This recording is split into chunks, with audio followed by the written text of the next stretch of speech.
What's up, everybody? Thanks for tuning in. So last week I received some CDs from Shadow Kingdom Records. I did an unboxing, and today I'm gonna do a review of each CD that I got. Up first, we've got Savage Master. So the album is called Those Who Hunt at Night, and it's traditional heavy metal. Some call it new wave of traditional heavy metal, meaning metal created today that is very old school sounding, stuff that sounds like the 70s, late 70s, 80s, stuff like Judas Priest, Wasp, things like that. So yeah, this is a really, really cool record. I'm just gonna show you a bit on the inside. There you go. These guys are from Kentucky, I believe. And it's very, very catchy. Very catchy. It's even got some punk influence. I listened to it a few times. By the third time, I really loved it. It reminds me a lot of like Judas Priest, some Wasp as well. The vocalist is very, on this record, I think she sings a lot, like a lower tone, mid-tone, and sometimes she goes up pretty high. Standout tracks are Hunt at Night, which is a great track. I really like that one. The whole thing is really catchy. A Warrior's Return, Ride to the Hangman's Tree, Vaster Empires, Death of Time. Really, really good stuff. If you want some classic heavy metal with some punk influences, think like Danzig, think Misfits. I think the singer is trying to go for that a lot on this record, but she also kind of does the more traditional heavy metal stuff. So really, really good. I really liked it. Second album I got is by a band called Full Moon. So these guys are very 70s rock sounding. Actually, so these guys are from the 70s. They're from Pennsylvania, formed in 1974, and this album here was recorded in 1980, and then they recorded some more in 1982, which are also featured on this CD right here, and then they disbanded. It got dug up by Shadow Kingdom Records, many years later, and so this got released. So this stuff is like, think of Thin Lizzy, think of Kiss, think of Blue Oyster Cult, that kind of stuff. A lot of twin guitars, a lot of good vocal harmonies. Pretty solid album. I heard some snippets of this on the Shadow Kingdom Records website, and I really liked it, so I got it. As you can see, it's got the lyrics there. A few shots of the band. That's what's pretty cool about these CDs that I got. Every one of them has like a booklet with lyrics inside or pictures or things like that. It's not just, a piece of paper folded and it's like it has the credits of the people who wrote the songs and where it was recorded. It's actually a booklet that you can read through. This one in particular has like the band's history, so it's really cool. I like it. Definitely a good one. Next up is Hour of 13. So a few months back actually, I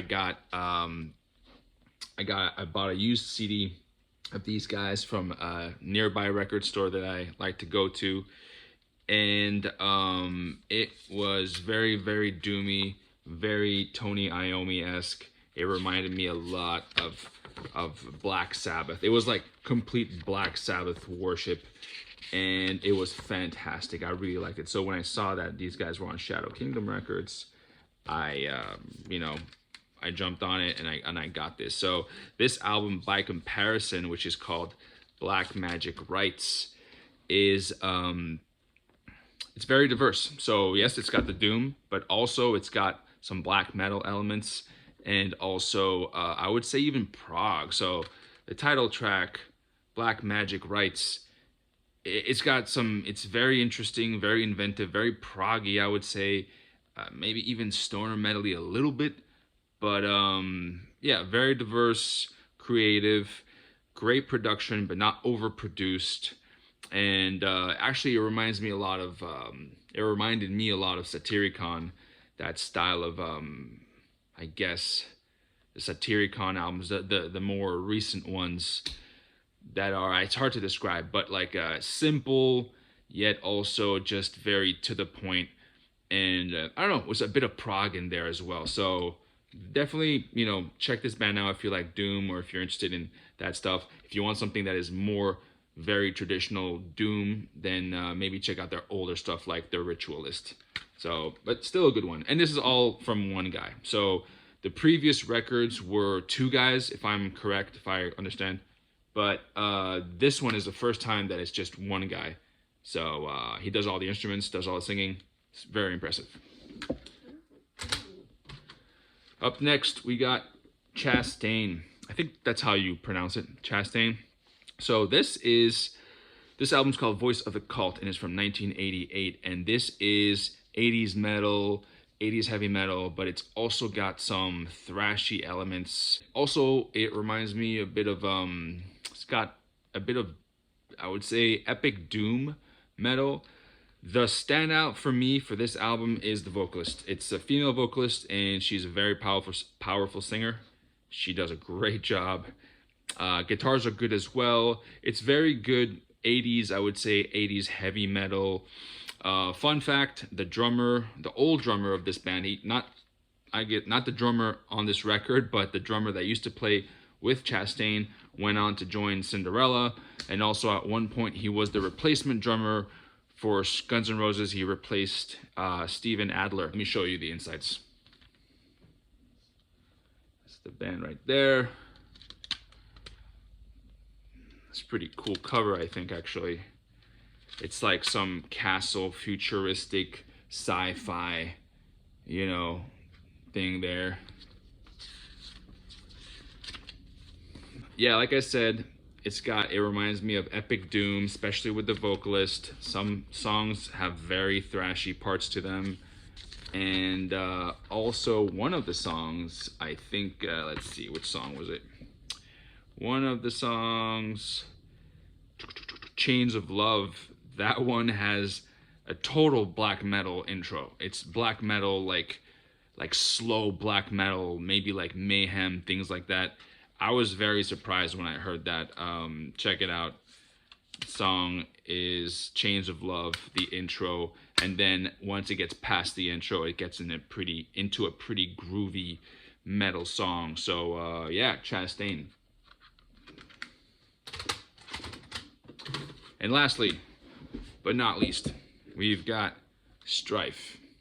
The album is called Back to Thunder, and it is hard rock from the 70s, British hard rock. Very bright sounding. I would say even, you know, it's got a jam band, jazzy feel to a lot of the songs. Very good musicianship, great drums, great bass, great guitars. The thing that for me at first was a little bit hard to get used to was the singer. The singer has a Jello Biafra-esque way of singing, meaning the, you know, that vibrato, like you know, like Jello Biafra. And so he kind of has that a little bit, but once I got used to that, it actually fit very well with everything else. And this is actually a very, very good album. Really like it. They released 2 albums. This is their second one, so yeah, that's what it looks like under that. Pretty cool. And you get, again, some info about the band and lyrics. So there you go. All in all, very, very good. Great CD selection. I'm happy I bought all of these. If I were to choose my favorite ones, this one right here, Savage Master, Those Who Hunt at Night. Super catchy, great. It's a fun record.